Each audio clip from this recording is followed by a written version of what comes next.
Welcome to the Howdy Boomy Show. It is the 29th of November. I'm in the western New York area where I first got our glimpse of snow. South of here they got a couple feet. We're only doing a couple inches, so that's not bad. I am heartened to see some hostages have been released in the Middle East by Hamas, actually by Iran, but why quibble? Iran is the devil. They are dictating everything that goes on in the Middle East. And I fear that every day that we have this truce, Hamas is going to rearm and grow stronger. Hamas must be destroyed, eliminated. I wonder how difficult a decision it was for Harry Truman to drop the atomic bomb on Hiroshima and Nagasaki, knowing that a lot of innocent people were going to be killed. At the same time, he knew that many, many Americans would die if this war were to be prolonged.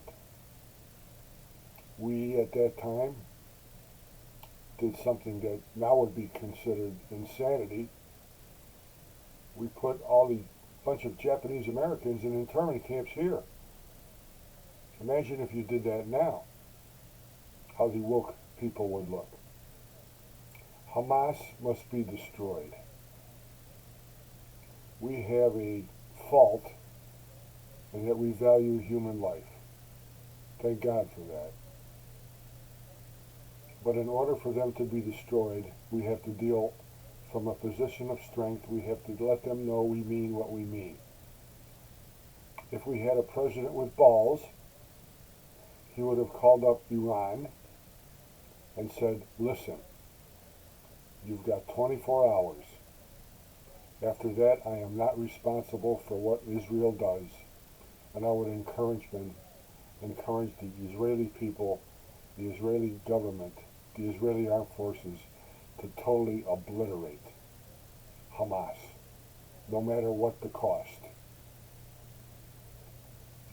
But Barack Obama had this passion, remember his middle name is Hussein, to have Iran dealt with as an equal, as a peer. Joe Biden, fulfilling Barack Obama's third term, is the same. He gave them $6 billion, released $6 billion. That theoretically was for humanitarian purposes. You think they're using it for humanitarian purposes now? As I sit here, just under 100 attacks have been perpetrated on our armed forces in the Middle East. What happens when an American dies?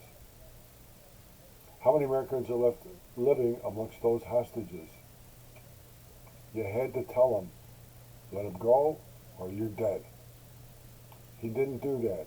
Hamas, as I sit here right now, is rearming and getting stronger. They must be destroyed. There are good guys. There are bad guys. We have enemies. The people who perpetrated 9/11, they weren't Irish, they weren't Italian, they were Arabs. Radical Islam, Saudi Arabian. We have enemies. The Middle East likes our oil money. They don't like us. We must deal with that. We know. We must deal with a position of strength. And unfortunately, we don't have that in the White House. Our military is now a social experiment. It is not the strongest, most lethal military that we want. Joe Biden butt out of Israeli plans to eliminate Hamas. Get your nose out of it. As David Gates, your own Secretary of Defense, said, every decision you have made in your entire life regarding foreign affairs has been wrong. Stay out. I know you're not making them anyway. Stay out. Let Israel destroy Hamas. This dribble and drabble of hostages coming out It's just a delay tactic. We don't see any Americans. We already put a price. You set a price, $6 billion.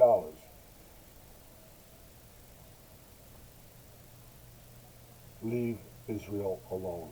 Butt out. Let them do what they have to do. Act as a leader of the free world, not as appeasement. Call up the United Nations. Tell them to get their act together, or kick their ass out of New York. Welcome to another great day in America. I hope you have a great day.